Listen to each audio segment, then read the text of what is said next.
I'm doing it for my daughter. We got 𝐂𝐲𝐸72 with $50. Hey Sam, when are we getting Mexicans on Fish Tank? I want to see my people become jesters. We had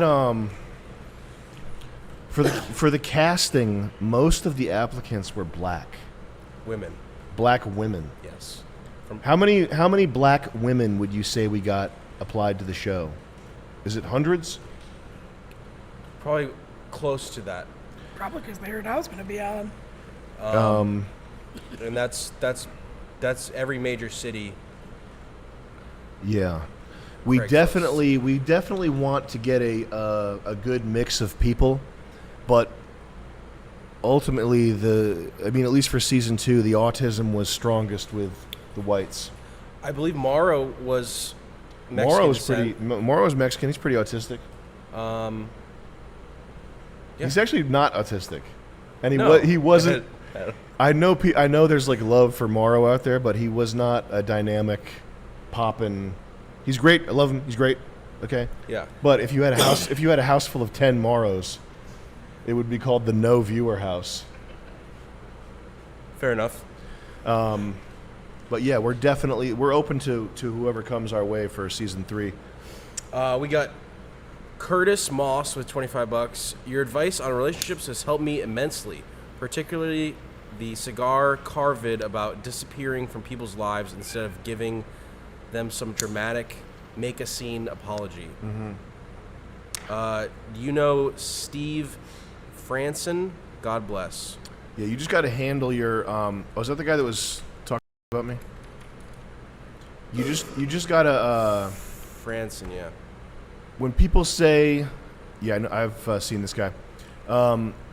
People used to say, act professional, be professional, and it would go right over my head and just roll through off my face and down my shoulders, and I wouldn't care, and I wouldn't give a shit about what that meant. But in general, you never regret the thing you didn't say. You know what I mean? The stuff you don't say, you won't regret it down the line. Yeah. Which is the opposite of what movies teach you, and what fruitcake ass silly billy books like Catcher in the Rye teach you, which is you're always going to regret not telling her. You could very well regret telling her something. You're going to regret. I swear to God, you're going to regret telling her. Tomorrow, not even in 20 years, you're going to regret it bad. You're going to get a call from the police. You're going to get a call from the police because of what you said tomorrow. Okay? What if you never see him again? It's the last time you get a chance to connect with your friend. What if you don't see and you never said what you had on your chest? You had to get it off your chest. Shut the fuck up!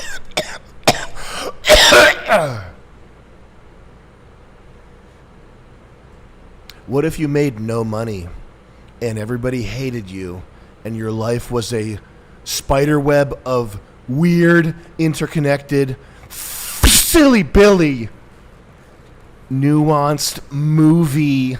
Your life was like an indie movie because of all the heart-to-heart conversations you're always having with people. Hey, man, I feel like, and respect, and at the end of the day, because, and, well, what I really felt was like, that's all useless noise. You know what I like? I think I've seen, there's the new word that people have been using is yapping.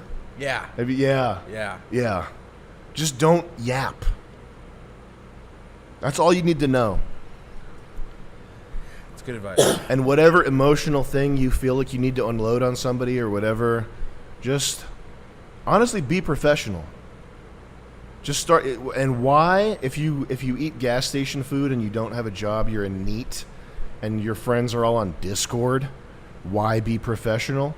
Just because it'll make your life cleaner and simpler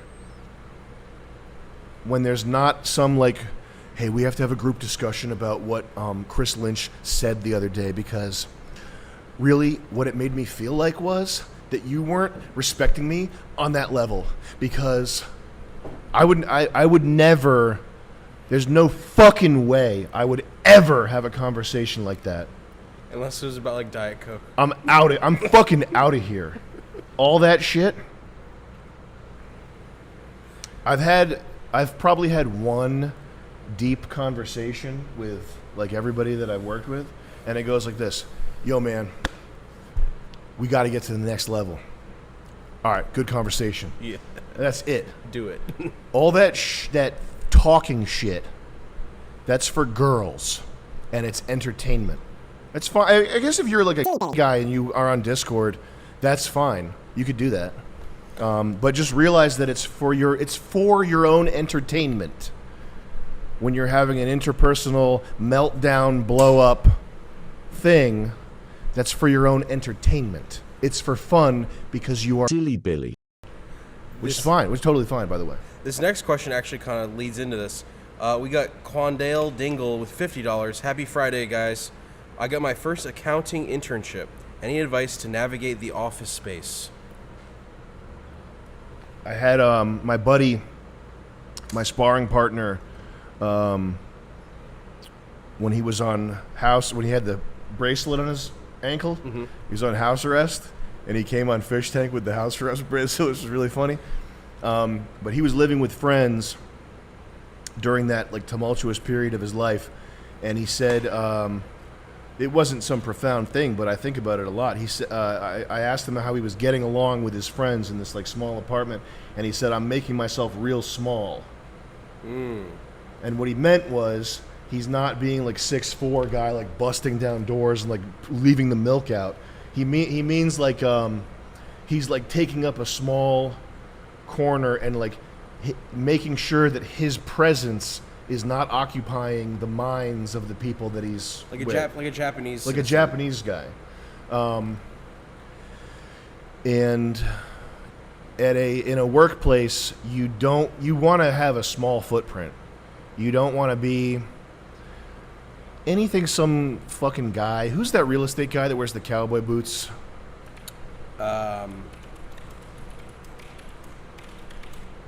His name maybe Justin. I gotta get these new cheesy boots, by the way. Cowboy real estate guy. Somebody in the chat's got to know. I talked about it with Nick on the podcast. Also, Bob down at Better Business Company or Business Company Network. Yep. Just gifted 50 memberships. Shout out to Business Company Network. They're our associates. Thank you so much. They're a great company to work with, by the way. Does chat know the guy's fucking name, please? Justin. Wait, they're saying memes. It's just Justin. It's only Justin. Justin Waller. Yeah, I think that's it.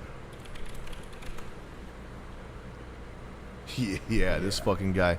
So, if you ask a typical person how you get along in an office, they're gonna say, "All right, man, first day, chest up, shoulders back, show up in a clean suit with your shoes." If somebody showed up, if this was a more normal office and there wasn't a server on the floor and there weren't people wearing fluorescent hats, and some fucking punk, some little punk weasel showed up in a suit and it was obvious that he was trying to make a good impression, I would say, "Hey man, nice to meet you. I'm going to write you off immediately and never talk to me again." Chest up, shoulders back, make eye contact. When people are super eager and they're like, "Chris, sir, what do you need, sir? Hey, nice to meet you. I'm really excited to be here. Chris, what do you need? What do you need? You want me to get out of your fucking face? Yeah. You want me to get out of your fucking face? Sir, I'm really happy to be with this company. I'm not going to let you down. Do you want me to get out of your fucking face right now?" Yes, please. Okay. Yeah, that's anxiety inducing. So all the shit this guy would say, "I've had a six-pack since when I was 20. I'd kick this guy's ass easy. "I've had a six-pack since I was 24 years old." This is fine because he's an influencer. He's not at Deloitte and Touche or whatever whatever that consulting company is. He's not at Deloitte. Touche. Trying to work at Touche. Is it Deloitte and Touche? What a Dilly Billy. weird little name. Deloitte Touche. Tomazzo. Deloitte and Touche. I work at Deloitte and Touche. Nice to meet you. You may be wondering, is it Deloitte that I work for or Touche? Well, sometimes it's Deloitte, sometimes it's Touche. I think it's like the biggest company in the world, too, isn't it? Light douche. Yeah. 500,000 employees, 70 billion revenue. Weird name. I think these are people who are behind the DEI stuff, the diversity, E and I, whatever those two letters stand for. But this guy, he's fine because he's an influencer. He's not at a corporate 9-to-5 office. But you don't want to put people off with your creepy energy immediately and ruin your first impression by being the eager guy that's like got his eyes wide open. Just be fucking normal. Try to convey the sense that this is not a life and death situation for you. That you're not going to be eagerly hanging on to the words of whoever's talking to you. Okay, just be normal. Be normal. Be normal. Get stuff done. Find out the things, the people above you, the people that you need to impress. Find out the stuff that they don't like doing, and get it done with minimal communication. Just have it get done in the background so that it gets done, and keep your footprint low. You don't have to hide in the corner, but don't be the eager guy. I'm rambling here. Sorry, I'm yapping. We got. I know you hate that, Lynch. We got Ryan Katsu Rivera. What's up, Ryan? With $25. Sending Gickies from Gackville. You see the Sean Strickland versus Sneeko spar. It was gacked up. Big God. I did. That was super gacked up. It's pretty funny, though. The guy, AIDS? AIDS art. Keith Haring. You know what's so funny, man? It's like a rare victory for AI. You know who Keith Haring is? Vaguely. His final painting was this one. That was the drips there and the fact that it's unfinished. This is because he was dying of AIDS. So that's his final painting. Uh-huh. And was it like a do-rag? What is it, a do-rag? You know what I'm talking about? No, this is a painting. I know, but you know the No, design. it's just a design. It's just a painting. Here he is posing with it. Nice, dude.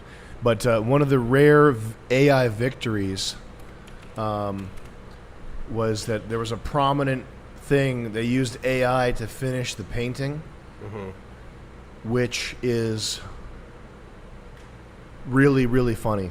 Yeah, it is funny. Because the point of the art is to draw attention to the circumstances around his death, to bring attention to the AIDS crisis. And people like this Donnell Villager guy, people who have DeviantArt accounts and these absolute, like inside their brain it's a peanut. Like the X-ray, it's like a Looney Tunes cartoon where there's a peanut inside their brain. And this comment, the story behind this painting is so sad.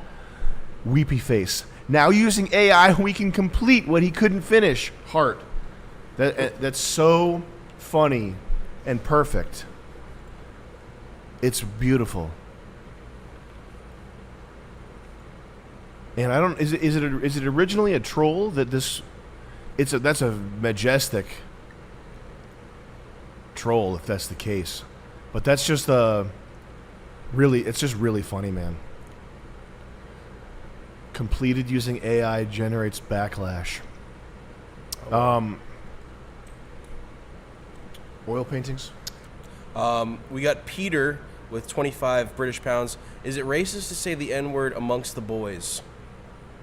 Who cares? Who cares? We don't owe you don't owe anybody anything, and it's just a word. We got Gam Gam with $100.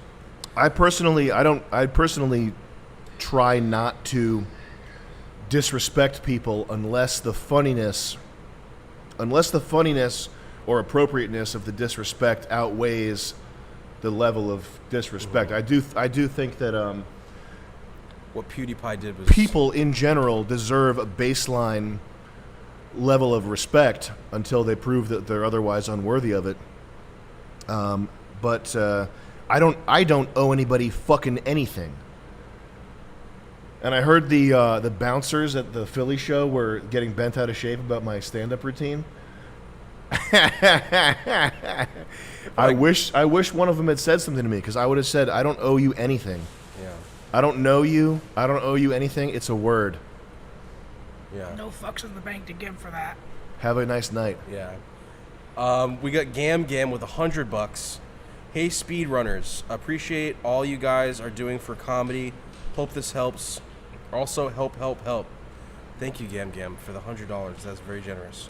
Also, we have 50 gifted memberships from Aperture Alpha. That's 50 gifted memberships. Thank you so much.